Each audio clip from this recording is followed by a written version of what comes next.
I don't know how to put this, but I'm kind of a big deal.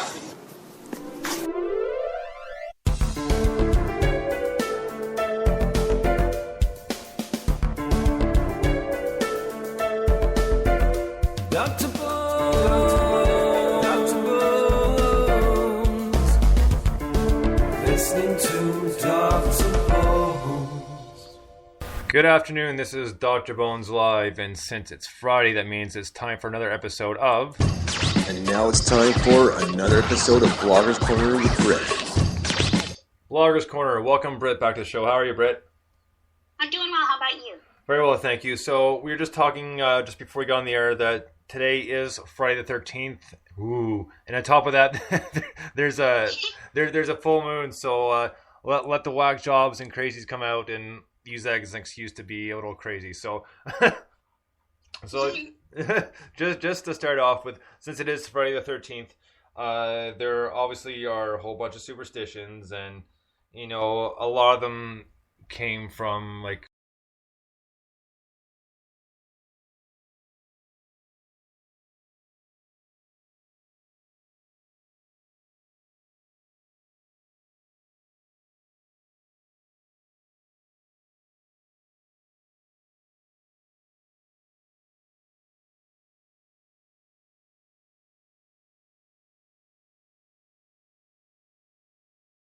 nuts.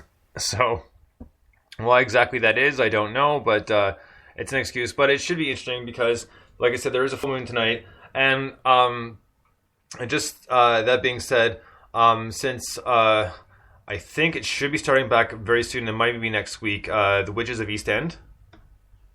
Oh yeah. So with that being said, between the Witches of East End and everything else, if you know, I mean, I'm not well versed on the Wicca background, know a little bits and pieces about it, but also it's also said that on Friday the 13th, especially if it's a full moon, it's apparently like a very powerful day, like energy wise. So I'm kind of, it's one of those things, you know, I've been kind of keeping an eye out and just seeing like how like this has been affecting people, because some people say, no, well, full moon affects me and there's something got to do with the gravitational pull and yada yada yada, all this all this stuff that we've heard a million times, but I don't really buy it. I just think it's an excuse to be a little crazy. But you know, nowadays, like, so many people are crazy, they don't really need a specific day to prove it. So, but yes. Very true. So I mean, I personally can't think of any superstitions I have. What about you, Britt? Do you have any? I don't. I don't know. Well, every time I see a black cat, the other day I was driving around and I saw a black cat, and it flashed me back to, I think it was probably about 4 years ago. I was driving and there was this black cat, and I shined my headlights on it while I was driving, and the cat fell into a storm drain. And since then, I have had awful luck, and I think that it might have all started there, but I don't know. Everyone tells me I'm being superstitious, but I don't know. It was really weird how that happened. All of a sudden, things really started going down the tubes. Wow, into a storm drain. Oh, I wasn't expecting that. I thought you'd say something like its green eyes just kind of really got lit up, you know, like, huh. I know, it was terrifying. I couldn't believe it. I couldn't believe that it was kind of a rainy, stormy night, and so it must have lost its footing. But I thought they, had their paws. They were really good about that. So I don't know what happened. I still carry guilt every day. So the other day when I saw that black cat, I thought maybe it's the same black cat that fell down the storm drain, and he's okay, and the curse is over. Well, see, I mean, I know what you're talking about, but at the same time too, is like, I think in a lot of cases too, it's one of those things that, a superstition is just another way of something to get the better of you. Yeah.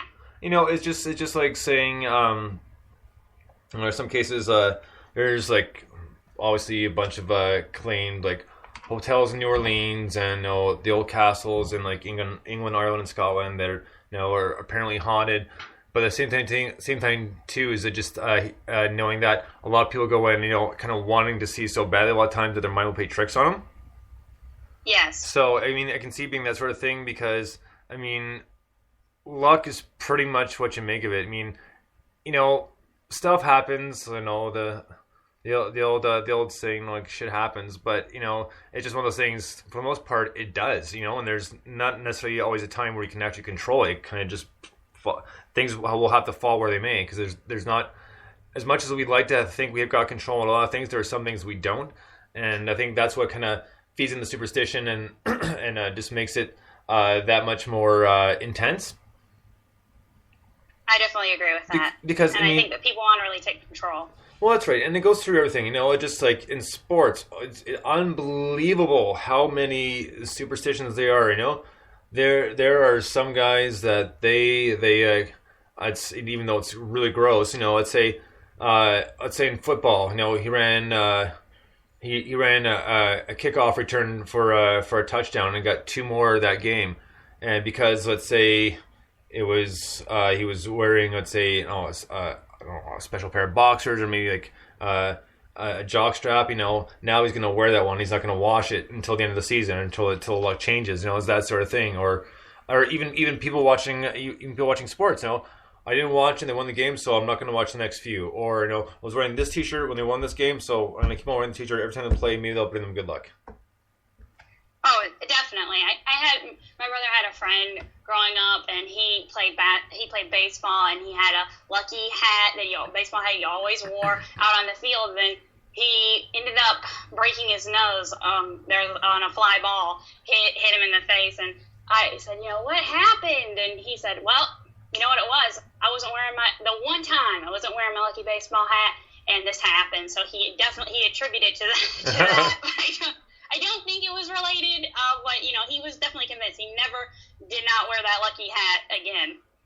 No, and there's a prime example right there. I mean, but like I said, just in general, stuff happens. I mean, it's not always good things, but things happen a lot of times just because you weren't paying attention, or it just completely out of control. So that does happen a lot. I mean, the other thing too, you can say it was bad luck. This was years ago, probably being in the 90s. The baseball team, the Kansas City Royals. I can't remember the player's name, but twice in the same week he dove for a catch in the outfield, and both times it schmucked him off the forehead. No. Yep, he dove for it, popping off the forehead. 2 days later, another game, bang, right off the forehead, diving for a ball to catch it.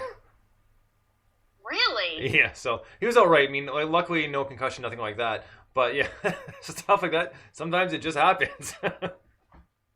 That is very true. And I think we always kind of want to take a little bit of control. And then with something like superstition, you kind of say, I did everything I could do, and it must have been this superstitious situation that didn't happen. And so that kind of gives you a little comfort, because we can't always know why. And I'm a why person, so that's very frustrating. So part of me wants to kind of give it up to saying that it is something outside of our control. So you were the tear going, why? I just told you, why? That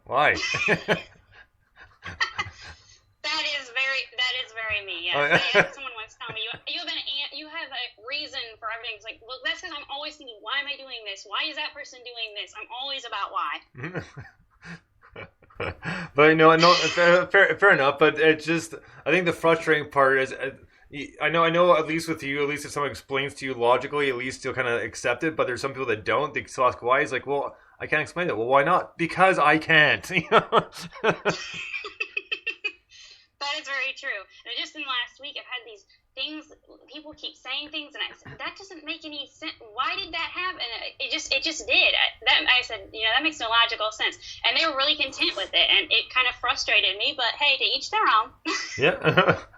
Well, I just, like some of the ways, like, why are you still here? Well, because you told me to stay. No, I didn't.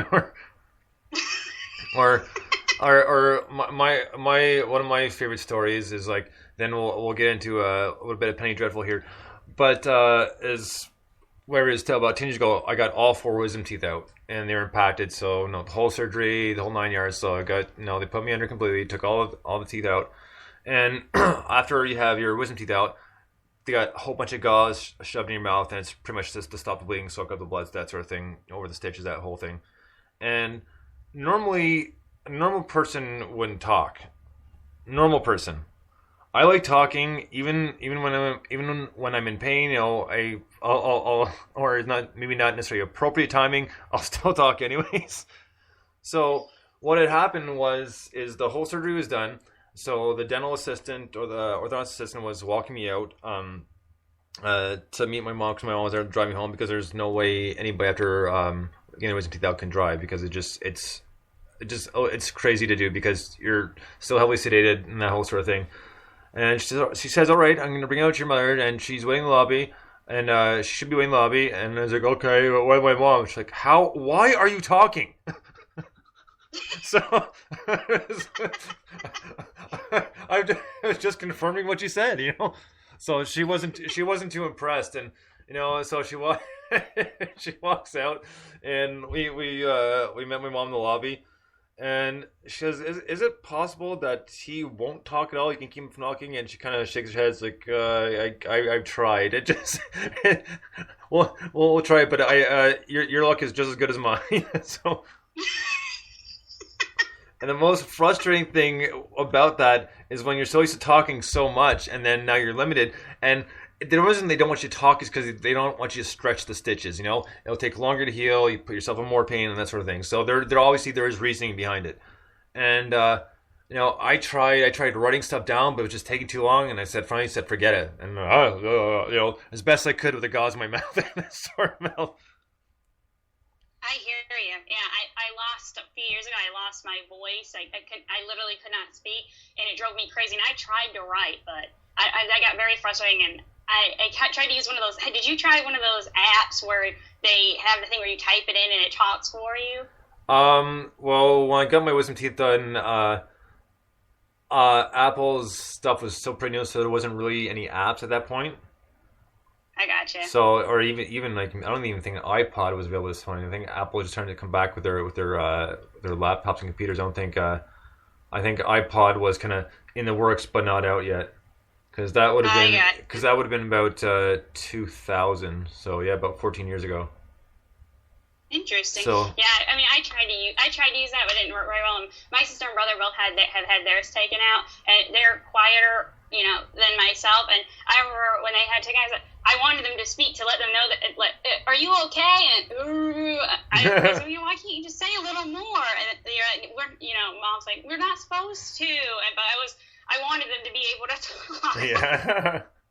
Well, needless to say, for me, it took an extra week for my mouth to heal because it wouldn't shut up. So. Oh, really? Did it extend your healing time? Yeah, it actually did. Yeah, about a week. So. It was worth it. Yeah, exactly. So. So yeah, but yeah, so that's what happened. So kind of sticking with the kind of I guess kind of ghoulish, kind of scary stuff, especially being Friday the 13th. Again, to Penny Dreadful. Now, this week's episode, I did not get a chance to watch. I was going to try to burn through it before we started, but didn't have enough time. But last week's episodes, or the last week's episode or the week before, it wasn't bad, but it was just really slow moving. I almost started to lose interest in it a little bit. I mean, I know they're kind of trying to develop some things, but it just seems like they're kind of going a little bit in overkill. It's like, all right, enough already. Like, let's get back to the action here. Let's find out what Frankenstein's doing here. Let's let's get more. That's not putting a fight between Josh Hartnett and what's her name, Crawford. Oh yeah. What's her name? Are you talking about his girlfriend? Yeah. Well, now I'm not sure his girlfriend anymore because now he has to pay for it like the other people do. Right. Yeah, I know. That was so sad for them. They were really making a go at it, and you saw how excited she was, and then things just kind of went downhill. I know that was a bit of a sad ending. Yeah, I don't know if it's a complete ending, but it was a bit of a weird taper off though, and that's what got me. Is like it kind of like is like, okay, they're broken up. It doesn't make too much sense. I mean, it just seemed like too little happened in such a short span of time to warrant that. But obviously, it's part of their storyline. So I'm interested to see the one this past Sunday because I know apparently they go back into someone's past a little bit. So kind of yes, they do. They go back into Eva Green's character's past, and it's a completely Vanessa Ives centric. It's a very good episode. See, and that's the thing with Vanessa Ives. Like he's like, oh, like you messed around with Vanessa Ives. Like, did he really? Because I mean, different times, but I mean, I just I don't see it. I mean, I don't see Vanessa Ives as a. I mean, I like the character, but she's not one I'd pick. We'll put it that way. You just don't think you're not very intrigued by her? No. I just she'd be on the pass list if I was looking to grab a date. We'll put it that way. Really? Yeah, I don't know. Like, I mean, I don't get me wrong. I'm very partial to my brunettes, but I don't know. I don't know. I just kind of. Oh, it wasn't. I was like, oh, all right. And then the whole opera thing, and then of course, obviously Dorian Gray's there, and they're looking at each other and they're like, oh, I came to the opera, and like, I thought there was gonna be a storyline built from that, but not really too much at this point yet. Yeah, it's kind of all. One of the things with the show has been that they are taking a lot of time to tell these really big stories, and these little notes that they're hitting, they move through very quickly, like the thing with the breakup and everything. I did think that sometimes you think that it's going one way and it whips you back another way, which I enjoy. I do think that the whole thing with the creature, he is, I don't know, I'm trying to feel for his plight, but he really bugs me. Well, don't you think it's a little bit of kind of a Phantom of the Opera mixed in there? Oh, definitely, yeah. I think there were definitely heavy homages, I'll say, to that whole story. But he just, Frankenstein, one of the things that I hadn't kind of explained is that Frankenstein is bringing these people back to life, or he brought the creature and then Proteus back to life. Right. But we don't understand the mechanics of how they were actually brought back to life and why they're so bitter, or at least the creature is so bitter that he was brought back to life. I guess it's kind of that vampire and the maker angst going on. Well, right, and now the fact that he wants a maid, he wants him to create a maid is like, oh boy. Like, I mean, I know they kind of think that might be a good idea, plot line, but if he actually does follow through and does the whole thing, I would hope they'd actually show how he does it, or kind of gives a little bit more insight, a little bit more background to how it was done. Oh, me too, because all we've seen is they just sit on this chair. Yeah. And then they just wake up, and well, what happened? Well, yeah, exactly. I mean, like the old school Frankenstein, you see the spark plugs on the guy's neck, and all of a sudden, electricity starts going, and all of a sudden, he's awake. I know, exactly. Go ahead. Oh, I was going to say, and they don't even tell us how they died. Like, that could work for maybe someone who just had their heart stop, but did these people die of a disease? Where did Frankenstein find them? I don't understand all the mechanics of that. Well, that's right. I mean, it's both a little bit, obviously, you want to leave it to the imagination, but there's got to be a little bit more in depth, especially if you're doing a show like this. You got the time now, so let's develop the story. Let's find out. Let's make up a story of how Frankenstein actually did it. Because obviously this is all folklore, that sort of thing. But I'd be curious to see like the ideas and the brains behind this, who actually came up with the idea. Well, this is how I would think that Frankenstein would do it back in time with limited this, that, and the other thing. So I'd be really curious to see that, because, like I said, we just said in the past ones, spark plugs on the guy's neck. You can see the sewing marks, the stitch marks on it across his forehead where the brain was put in, and it's like he kickstarted. It's almost like the electricity kickstarted the brain, but didn't kickstart the rest of the body, because remember, it's right up at his neck, right? So unless that electrical current's surging up and down, even if it is, kickstarting a brain seems. I mean, obviously we're no doctors here, but it seems to be a little bit easier kickstarting a brain with electrical charge than would be a heart, especially if the body's been dead for a number of days. Or years, whoever knows. Yeah, that's a very good point, and maybe that's how it's being done.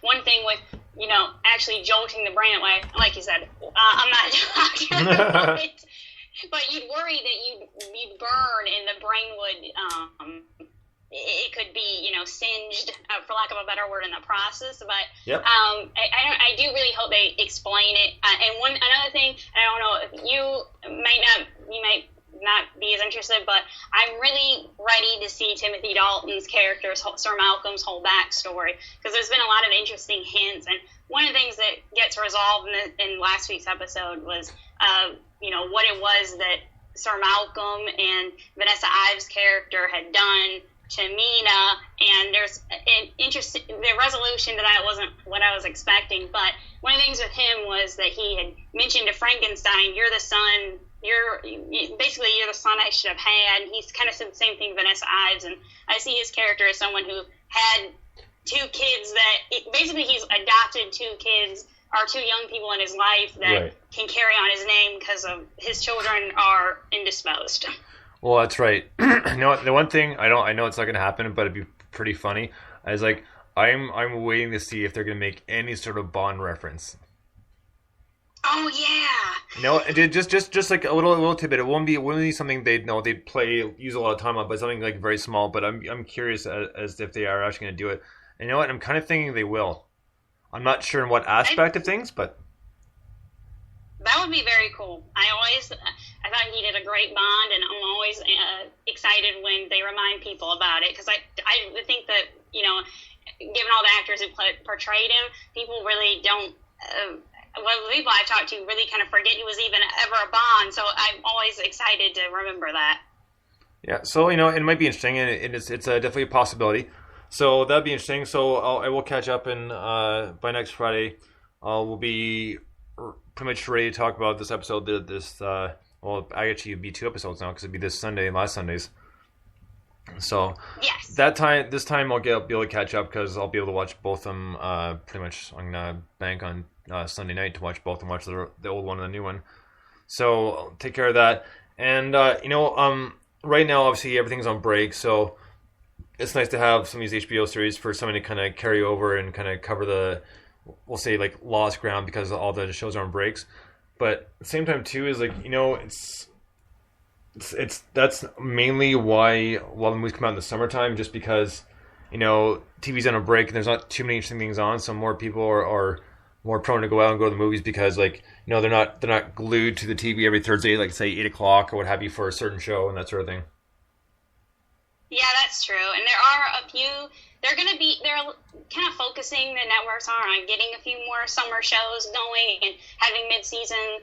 Fargo's been on there when everyone's been taking a break, but it is nice to have the cablers come back. And I think there's going to be a few more coming back through the summer. So it should hold us all over until fall comes back. Well, you know what? I just finished watching the other day, actually. I think the season finale was last week. I think they carried over a little bit longer, that or just been on PVR for a while.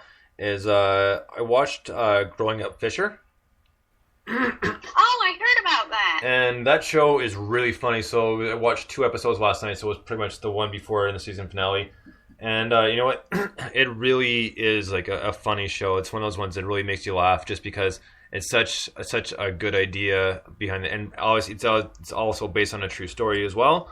So, or on a real person, because this Fisher guy actually does exist. Really? Or did exist. I know it's based off a true story, so, and that's what makes it so interesting. But the fact that this guy being blind, even though it's a TV show, and it is possible because it is true that when one of your senses is down, the other picks up and takes over and gets stronger, and that actually does happen. And Yeah, I heard that. So, and there is some truth to that, because I'll admittedly, like, I wear glasses, I wear contacts most of the time, but without them, I'm blind as a bat. I can see maybe 4 or 5 feet in front of me somewhat clearly. I mean, I kind of squint. Otherwise, anything beyond that's a blur. So it's one of those things where, like, but my hearing, on the other hand, like, I've got razor sharp hearing, and I chalk that up to one one sense being weaker than the other, so another one kind of picks up and takes its place. It's one of those things.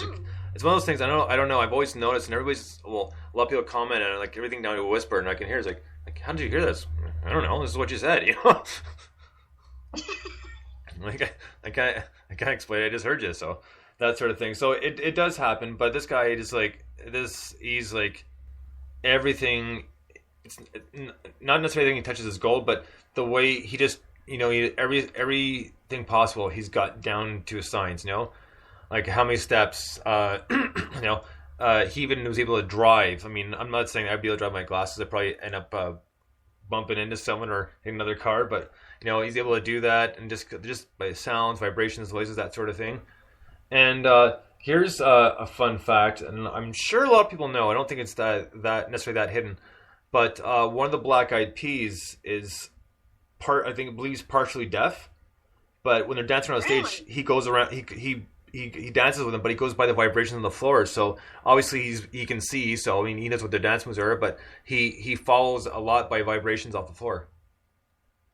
Wow, I never knew that. So There's a fun little fact. Not a huge fan of them, but that's an interesting fact. I mean, and good to him. So it just shows, anything's possible.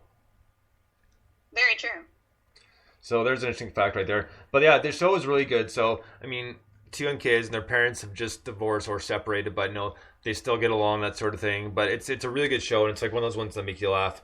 And one thing I actually just cut a couple of minutes of, and this will be the last of this. I know it's an older movie, but it's a cartoon turkey movie, and Owen Wilson and what's his name, Woody Harrelson are in it.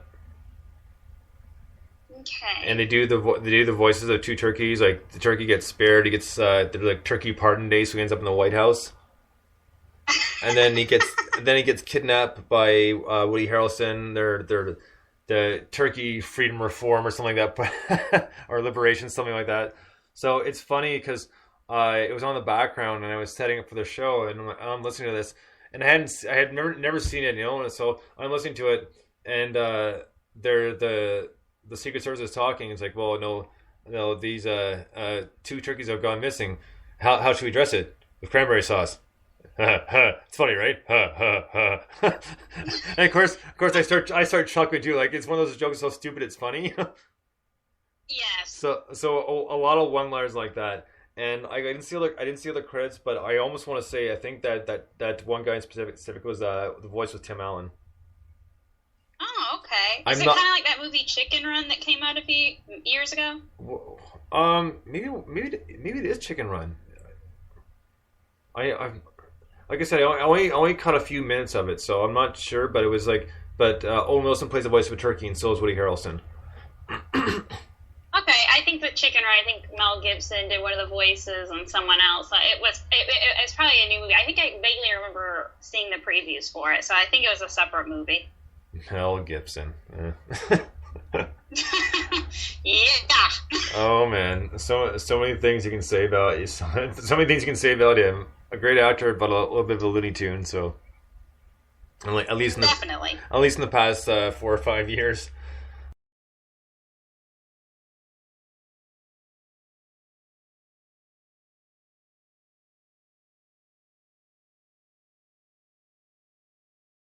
Good South Park clips where they're making fun of him. So, and it's really? Yeah. It's right. It's pretty much was right around the time the Passion of the Christ came out.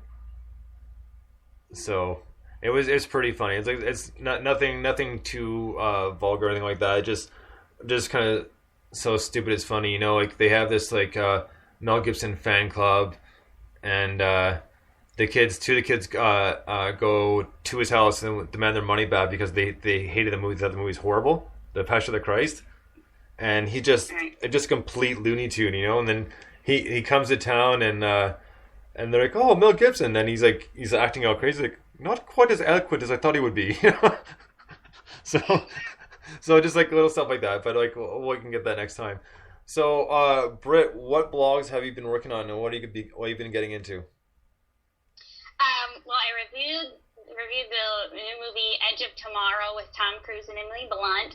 Went to go see it in 3D IMAX, and I went in with expectations, I wouldn't say low, but just kind of expecting an average movie, and was blown away. This is just a quality sci-fi fantasy film. I really enjoyed it. I thought the acting was great, special effects were wonderful, and the story, even though it's about, just to kind of back up a little bit, it's about a guy who he's in a battle in the future. He dies, and he keeps coming back to life, repeating the same day. So he has to learn from the mistakes that led to his death, and then ultimately figure out how to get out of this time loop that is, just infinite.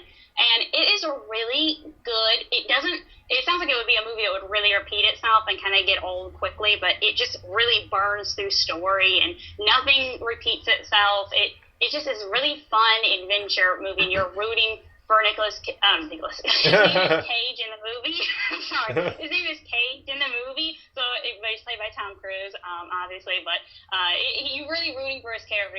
He starts off as a smooth-talking rogue. He doesn't want to fight, and then he finds the courage within himself through this journey. So it's a really fun character story, and more than it is about special effects. Like, you have a movie like Transformers, and it's all about seeing the Transformers blow stuff up. And right. This movie is really not about that. It's about a character's story. So it's almost like a sci-fi version of Groundhog's Day. Well, yeah, definitely. And I think that movie, which was very good, I was kind of worried it was going to be like Groundhog Day, or the movie Source Code that came out a few years ago with Jake Gyllenhaal, where he too repeats the same day. It's a little bit of a different take than this movie's take on it, but it is a premise that can grow tiring, right. But this was expertly done. And Doug Liman, who directed it, I liked a lot of his movies, but this is by far the best movie he's ever done. And he did the movie Go, which is a cult film, and he directed The Bourne Identity and Mr. and Mrs. Smith. But those are kind of popcorn movies. This movie really makes you think. All right, and that's one that's on the list if I can fit into my busy schedule, which there's so much to do. But yeah, it's just one of those things that I just, there's movies I do want to see, but just haven't found the time to do it, just because there's been so much going on. But that's definitely on the list, because I like Tom Cruise. I'm not a huge sci-fi fan, I'll be honest, but it seems interesting. At least from the trailer, it looked decent. So yeah, it is really interesting, and it's sad that it didn't do as well last week at the box office. It actually got beaten out by that teen romance film, The Fault in Our Stars, which is a good movie. But for me, Tom Cruise is I think I've said it before on the show. I know people, it's kind of like with Mel Gibson, you kind of have to, they're both great actors, and you just kind of have to put everything that happens off camera out of your mind when you watch it. But I just find Tom Cruise such an enjoyable figure, and here, he's over 50 years old, and he's a better actor than most of the young people trying to take his place, and I'm sorry, but it's just the truth. No, and fair enough. I know, and you got a really good point. And I was just thinking about this, while you're talking about, besides Tom Cruise, just a couple rock notes when we're done here, just when we're done with your blogs, because a couple things just dawned on me, just thought about it. Doesn't necessarily tie into Tom Cruise. I know I for some reason kind of connected the two for some reason, but yeah, I mean, it's an interesting one. And Tom Cruise, like, even though obviously all the stuff he's done, he's still a great actor. I mean, you can't take that away from him. No, and he's got this really great personality, and he's just fun to watch. You can root for him, and he seems like a real guy. And I've always heard nothing but great things from people who work from him. And I think for people kind of saying, well, why is he still going? He's still going at it because people in the industry just love working with the guy. He's just a really nice guy. Oh, now I know what I was thinking of. It had to do with comedy, and I'll be able to tie this in a second. If you remember, I think it was the first Mission Impossible when that first came out, and Tom Cruise was on the MTV Movie Awards, but Ben Stiller was with him, pretty much playing his character and pretty much mimicking him the whole time. And that was like one of the funny scenes because Ben Stiller did such a good job, and it was one of those things afterwards they were talking to him, and Tom Cruise couldn't speak enough good words about Ben Stiller. He goes, no, we had such a good time, it was a lot of fun, because I'd love to do something like that again, because it was just such a trip. Oh, right, yeah. Wasn't that for the movie Tropic Thunder? Oh, was it for Tropic Thunder? Because I thought it was because they were both dressed up in the black shirts. I thought it had to do with Mission Impossible. I don't think it was Tropic Thunder. Oh, my bad. No, I'm pretty sure it was because it had to do with Mission Impossible, because they both had the black shirts on. Obviously, I know they both have black hair, but no, they kind of looked like dressed like the Mission Impossible role as opposed to Tropic Thunder. Oh, I gotcha. That's very interesting. Ben Stiller directed Tropic Thunder, so I guess that when they did the Mission Impossible thing, it fostered a good enough relationship to do that. Well, that's right. And the third Mission Impossible wasn't so good, but the fourth one actually made up for. The fourth one was actually really good, and I saw that in 3D IMAX. Yeah, it was pretty good. So I actually really enjoyed that. The third one kind of tapered off, but the fourth one kind of blew out of the water and kind of brought it back and actually made it interesting. But what I was thinking of, and just in relation to, I guess, comedy and the music sort of thing, is there will be, I'm not sure when exactly, but there'll be another drum-off competition. And this time, Chad Smith and Will Ferrell have targeted Lars Ulrich from Metallica. So I'm curious to see how that turns out, just because obviously we all know my feelings on Metallica and that crew there. But I'm just curious to see how it's going to pan out and what they're going to do. Because I'm hoping it'll be a little bit funny. I'm hoping he'll be a good sport about it and actually want to do it. Yeah. So that'd be something to see. And just a few other small things. Paul McCartney is still on break because he's had some sort of illness, so he's had to cancel pretty much almost the entire tour. And now it's saying it's a ripple effect because of all the extra band members he hired, buses, that sort of thing, everything that goes along with the tour. So getting him costing him like hundreds of thousands of dollars, and we pretty much know that's pretty much chump change for him because he. Yeah, so but it's still one of those things that sucks. But he's had I mean, a lot of people are disappointed, but what can you do? Stuff like that happens. And there's a few other little things, like really sort of things.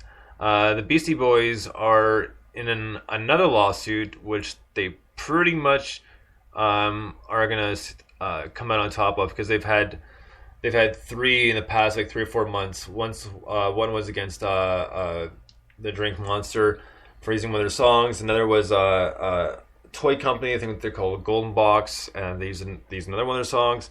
And now they were slapped with a lawsuit pretty much the day before MCA Adam Yonch from Beastie Boys passed away. So it was May 17th, 2 years ago, and saying that some of the samples used in their debut album, Paul's Boutique, that they didn't pay royalties, or it wasn't theirs to use, when in fact there had been nothing done on it. So, and their label, Beastie Boys label, saying, well, since things weren't taken care of properly, there really is no grounds for this. So they're pretty much looking at this thing to be thrown out completely. Mm-hmm. So, and that happens, then the Beastie Boys will have completed a three course win for lawsuits, because this is the third one. So yeah, that was in the news. And the other thing is Jack White. Jack White, initially the White Stripes, has done a lot of side projects. He lives in Nashville now, and has got Third Man Records, that sort of thing. And he's a great artist. And there's an article there today saying they're seeing him in LA with the band he had set up right now, the newest band, was like seeing Led Zeppelin at the Grand Ole Opry because of the blues riffs and that sort of thing, because that's pretty much Jack White's background, is blues, that sort of thing. So I saw with the White Stripes, which is still a good show, but some of their bands, it would have been nice if they came even remotely close to London, or even in Detroit, but they never were, because there are some side bands of his I would have liked to see. So I haven't checked this one out yet, and I'm assuming it's got to do with the quick release, the quickest released LP. So if that's the case, then it should be good news, and hopefully be doing some touring, and some touring closer here, because I would think he'd want to go back to his hometown in Detroit. Well, grew up in Michigan, not necessarily in Detroit itself, but he figured we want to play a show there or two, and that'd be nice because it's not a far drive, and I'd definitely be up for driving to go see it. Cool. So other than that, it's been a relatively slow week, rock-wise. I mean, there hasn't been anything too interesting that's really caught my eye. The only other interesting thing is Outcasts will be playing pretty much a homecoming show in Atlanta pretty much at the end of the summer. So all you lucky people in Atlanta, all you lucky people will get a chance to go see it. Definitely go see it. Seeing Outcasts is definitely worth it.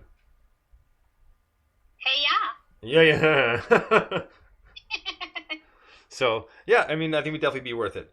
So that's pretty much it for rock news. A couple of small little things in indie music. Braver Than Fiction EP will be coming out very soon. I just got a DM today because I'll be getting an advanced listen, which I'm looking forward to, because I played their song Your Little Fantasy a bunch of times on the air already, and interviewed them. They're a great band, a lot of fun to talk to. So I'm really excited and curious to see how this EP is going to turn out.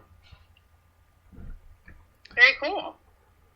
So, other than that, have there been any other blogs you've been working on? Any soon to come write-ups on any movies, TV shows, that sort of thing? Well, I did a write-up on I'm planning to do a write-up about the show Fargo, kind of a theory about some of the character interactions. The finale is Tuesday, and did a review of the Veronica Mars movie, which is based off of the TV show, who their devoted fans finally got their dream to come true, and I kind of talk about the difference of, I saw it from a person who hasn't, I didn't watch the show, so it's kind of a perspective on, if you're not a fan of the show, can you enjoy it? And the answer to that is kind of not really. Anyway, and then the movie Diana, which is now available on Netflix, which stars Naomi Watts as Princess Diana, that's come out, and basically a lot more TV stuff. And of course, you can check out eclecticpop.com for any further articles and musings. I'll be updating throughout the weekend and stuff. So feel free to, of course, look that up. Well, right on. And just obviously tomorrow will be a new episode of New Music Saturday, and I actually got quite a bit this weekend, which is nice. A couple, one band we've heard before, a few. The band The Village sent me a few more tracks, actually an entire EP. So guys, thank you for that. And there'll also be a few new ones from Ice Cat's new EP, which will be fun. I've heard the songs, just haven't played them yet. I've been waiting for the weekend because we played a song, one of the first release off the EP called Love Bites last weekend, which was an awesome song. So you guys will be, and you're in for a treat, we'll put it that way. And just, nice. Yeah, there's just a whole bunch of good bands to come around, and still taking submissions. It won't be till a little bit later tomorrow night because I got a couple of things going on. So it won't be the normal start time, 8 o'clock. It'll probably be closer to 10 o'clock Eastern, but that's fine because the link will stay posted and everybody will get a chance to listen to it. And the other thing is now what I've started to do slowly, but don't call me Shirley. I haven't put them all up there, but I've started putting up all the interviews and everything up on Mixcloud.